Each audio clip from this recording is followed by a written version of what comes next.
იაგოს გირჩზე მქონდათ საინტერესო თეორია, რომ ისეთი ტიპის გარიგებაში არიანო შესული ივანიშვილთან, რომ როცა არ უჭირს ვითომ აკრიტიკებენო და როგორც კი გაუჭირდება, მაშინვე ისე იწყებენ ისრების გადატანას სხვა მიმართულებით, რომ არიდონ დარტყმები ივანიშვილსო და გახარიაო პირდაპირ იყო რუსეთის გამოგზავნილი ბიძინას მაკონტროლებლათო და მე ბიძინამ არ უნდა დაკონტროლიო და მოიშორაო. ხო სწორად გავიგე შინაარსი. რა თქმა უნდა, ეს ზუსტად ასეა, არ მარტო თქვი, არამედ ეს არის ფაქტური გარემოება.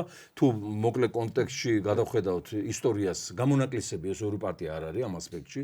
მე რაც თავი მახსოვს ახლა სამი რეჟიმის ოპოზიციონერი ვარ და მოხარს რატო გამოურიცხავთ, რომ აი გახარიას მართლა დაუპირისპირდა მოკლედ ბიძინაში და არა, დაუპირისპირებას მე არ გამოურიცხავ. საქმე იმაში გახდა. ეს რუსეთმა რო გამოგზავნა რატო გონია? აი იმიტომ გონია, კი არ მგონია ეს ასეა. საქმე იმაშია, რომ არასოდეს ზე სახელმწიფო თავის მოკავშირე ან თავის პროტექტორად პატარა ქვეყანაში თუ მიეცა საშუალება რომ დასვა თავისი ორიენტაციის მთავრობა, არასოდეს იმ მთავრობას მონოპოლიურად არ დაუთმობს პოლიტიკურ სივრცეს და ვიღაცას მიუსვავს აუცილებლად მოკონტროლებლად. ესე მოხდა ვარდების რევოლუციის შემდეგ. ვინ დაუსვეს სააკაშვილს? სააკაშვილს დაუსვეს ბეჟუაშვილი? არა, ჟვანია მაკონტროლებლად ამერიკიდან. და რუსეთმა დაუსვა ნინო ბურჯანაძე. ანუ ესე დააბალანსეს ბუშმა და პუტინმა მაშინ ეგ პროცესი.